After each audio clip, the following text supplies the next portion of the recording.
नमस्कार, मैं हूं पवन त्यागी।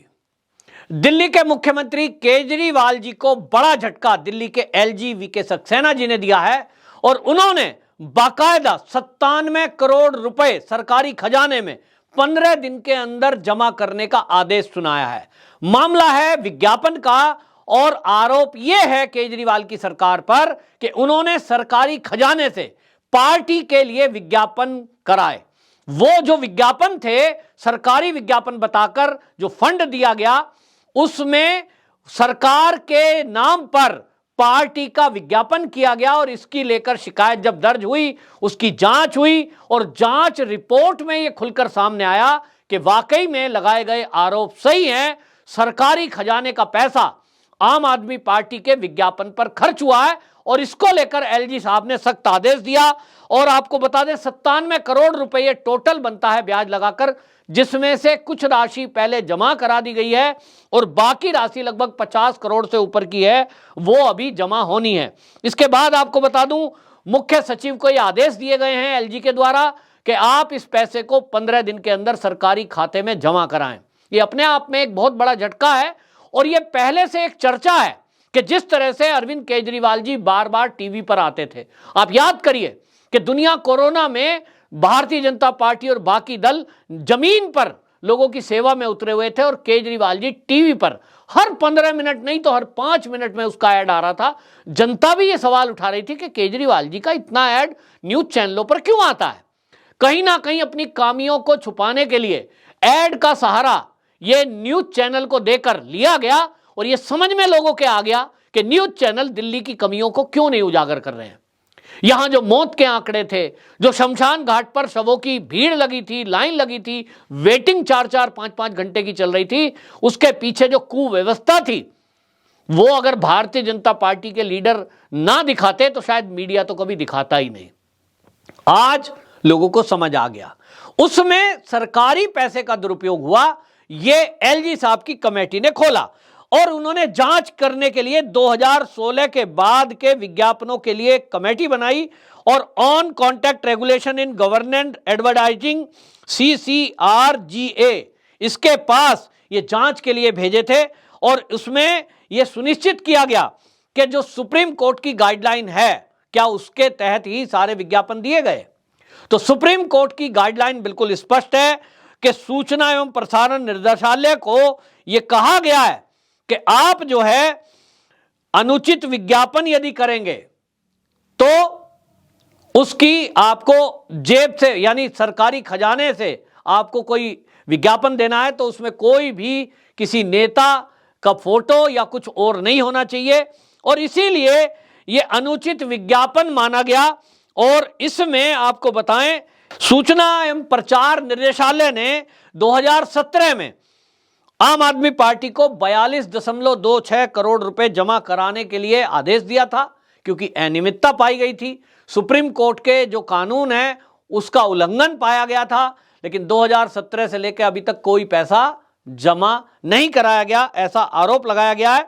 और इसलिए सुप्रीम कोर्ट ने ये जो मैंने बताया CCRGA ये संगठन का गठन किया, on content regulation in government advertising, ये कमेटी का गठन किया और इसको ये जांच दी कि 2016 से लेकर अब तक जितने भी सरकारी विज्ञापन जारी हुए हैं वो विज्ञापनों में ये देखा जाए कि पैसा कहां से गया है, कितना पैसा दिया गया है और उसमें पार्टी का विज्ञापन कितना है। यानी ऐसा तो नहीं है कि वो प्रचार की आवश्यकता ही नहीं थी और फिर भी दे दिया गया।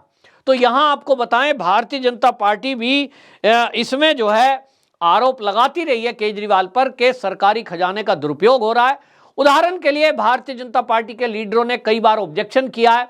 आपने भी देखा होगा कि जो DTC की बस है उसके पीछे एक पोस्टर चिपका दिया गया और उस पोस्टर पे केवल 2 फोटो हैं, गहलोत जी की फोटो है और एक केजरीवाल की फोटो है। आप अपनी लाइन में चलिए, मैं अपनी लाइन में चल रहा हूं। क्या मतलब है इसका? अपनी लाइन में चल ही रहे, सब नहीं चल रहे तो इसको पढ़ के चलेंगे क्या? तो भारतीय जनता पार्टी का आरोप था और आप देखिए कितना भयंकर खेल हुआ कि वो जो बस है CNG की, उसके पीछे उसका इंजन होता है। CNG की किट पहले ही इंजन को ज्यादा गर्म कर देती है क्योंकि उसमें कूलिंग सिस्टम नहीं होता है गैस के अंदर, ज्यादा आग फेंकती है।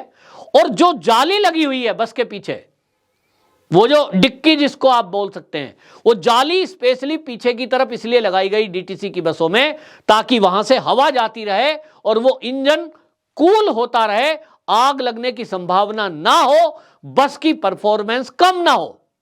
तो जो एक्सपर्ट हैं उनकी राय यह है कि उसके ऊपर विज्ञापन चिपका दिया गया और अपनी शकल पूरी दिल्ली में दिखाने के लिए केजरीवाल जी ने और परिवहन मंत्री गहलोत जी ने उस पे जो पोस्टर चिपकाया उससे वो जाली ढक गई। जब जाली ढक गई तो हवा कहां से जाएगी, कहां से वो हवा बाहर निकलेगी, और इसलिए इंजन की परफॉर्मेंस कम हुई, उसको हीट ज्यादा हुई इंजन को, और जिसकी वजह से बसों में खराबी आई। आपने देखा होगा, आप अगर डीटीसी के आंकड़े निकलवाएंगे, कोई आरटीआई कार्यकर्ता आप में होगा, भारतीय जनता पार्टी इस काम को यदि करेगी तो पाएगी कि उन बसों में जो खराबी आई है, कई में तो आग लगने की घटना तक हुई, वो केवल इसलिए हुई कि पीछे जो स्पेस दिया गया है कंपनी के द्वारा जाली हवा जाने के लिए, उसको ढक दिया गया विज्ञापन से, अनावश्यक रूप से। इसी तरह से अब उसमें 2 फोटो साफ दिख रहा है कि आप क्या करना चाह रहे हैं, तो कोई जरूरत ही नहीं है। इस तरह के कई ऐड, ये जो कमेटी बनाई गई थी सुप्रीम कोर्ट के द्वारा, जो CCRGA कमेटी बनाई थी, और ये भी याद रखने की जरूरत है कि ये LG साहब की कार्रवाई सुप्रीम कोर्ट की गाइडलाइन के बाद हुई है। यानी सुप्रीम कोर्ट ने देखा कि सरकार पैसे का दुरुपयोग कर रही है, अनावश्यक विज्ञापन दे रही है, जरूरत से ज्यादा विज्ञापन दे रही है जिसकी जरूरत नहीं भी है। और इसीलिए जब कमेटी की गठन हुआ है, ये तो एक छोटा सा आंकड़ा 97 करोड़ रुपए का ये पकड़ा गया है। इसके अलावा जो ऐड दिए गए, वो तो भारतीय जनता पार्टी का कहना यह है कि वो ऐड जो दिए गए हैं उसमें जितना पैसा खर्च किया, हालांकि 97 करोड़ भी बहुत होते हैं, उसमें भारतीय जनता पार्टी के लीडर वो सवाल उठा रहे हैं कि भाई इतने पैसे में तो कई अस्पताल बन जाते, कई स्कूल बन सकते थे, ये जो मोहल्ला क्लिनिक बना रखे हैं इसके बजाय एक अस्पताल बन जाता छोटा मोटा, स्कूल में कमरे बन जाते, विकास के काम हो सकते थे। शकल दिखाने के बजाय काम दिखता तो जनता अपने आप नेताओं को पसंद करती है। लेकिन आप खाली ऐड में बने रहेंगे, जनता की सेवा में आपको नजर नहीं आएंगे। कोविड के टाइम पे हमने देखा क्या हाल दिल्ली का हो रहा था, ऑक्सीजन नहीं है साहब, ऑक्सीजन कंसंट्रेटर भी नहीं है, ऑक्सीजन बनाने के प्लांट नहीं है, हॉस्पिटल में बेड नहीं है, और हाथ खड़े कर दिए साहब हमारे बस की कुछ नहीं है। केंद्र आगे आया और फिर उन्होंने अर्धसैनिक बल, NGO, इनके जरिए दिल्ली वासियों की उस सेवा को संभाला जो कोविड के टाइम में लोगों को चाहिए थी। और उसके बाद भी प्रवासी जो मजदूर थे वो घर छोड़ने को मजबूर हुए, क्योंकि उनको यहां ना राशन मिल रहा था, ना उनकी कोई सुध ले रहा था। ये सब दिल्ली ने देखा है। तो भारतीय जनता पार्टी सवाल उठा रही है और वो कह रहे हैं कि ये जो आम आदमी पार्टी है ये विज्ञापन पार्टी है। अब कुछ हद तक उनका आरोप सही दिख रहा है, क्योंकि अब जो कमेटी है वो तो सुप्रीम कोर्ट की गाइडलाइन में बनी और उसी ने जांच की, और जांच में ये पाया कि वाकई में अनियमितता पकड़ी गई है। चोरी 1 रुपए की हो या 100 रुपए की, चोरी तो चोरी होती है। तो कुल मिलाकर के ये केजरीवाल जी के उस मॉडल की पोल खोलता है जो ये कह रहे थे कि हम तो राजनीति बदलने आए हैं, हम तो बहुत सीधे सच्चे लोग हैं, हम तो साहब काम करने आए हैं, हम तो हवाई चप्पल में रहेंगे, हम तो टैक्सी में रहेंगे और हम कोई VVIP ट्रीटमेंट नहीं लेंगे।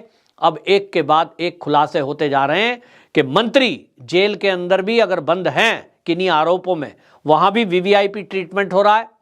सुकेश जो है वो अलग से आरोप लगा रहा है कि साहब मुझसे जो है 60 करोड़ रुपए लिए, 10 करोड़ लिए मुझे जेल में सुविधा देने के लिए। इस तरह की चीजें हैं। अब ये आरोप जब लग रहे हैं तो सुकेश वाले केस में भी LG साहब ने समिति बनाई है, और जो उसमें समिति बनी है वो गंभीरता से इस मामले की जांच कर रही है। और उनका एक वक्तव्य भारतीय जनता पार्टी के लीडर कह रहे हैं कि प्रथम दृष्टया उन्होंने ये बताया है, उस कमेटी ने, जो शहजाद पूनावाला है वो बाकायदा मीडिया में चैनल पर उसको बोल रहे हैं कि जो वो कमेटी बनी है गृह मंत्रालय के अधीन, उसने ये कहा है कि प्रथम दृष्टया ये पाया गया है कि पैसे के लेन देन की बात सुकेश चंद्रशेखर से वो सही है, क्योंकि लोकेशन, टाइम, फोन के अंदर जो बताया गया वो सुकेश चंद्रशेखर का वही मिला है, जो ये सत्येंद्र जैन है इनका भी वही टाइमिंग मिला है। यानी दोनों जो आरोप लगाए जा रहे हैं कहीं ना कहीं कुछ ठीक उसमें पाया जा रहा है, हालांकि आगे की जांच अभी हो रही है। तो कुल मिलाकर के केजरीवाल के घोटाले सामने आते जा रहे हैं और उनके ऊपर झटके पे झटका ये लगता जा रहा है। और दिल्ली के एलजी साहब हर मामले की जांच जिस तरह से करा रहे हैं, ये माना जा रहा है कि अगले आने वाले दिनों में आम आदमी पार्टी के कुछ और लीडर जेल में जा सकते हैं। वंदे मातरम।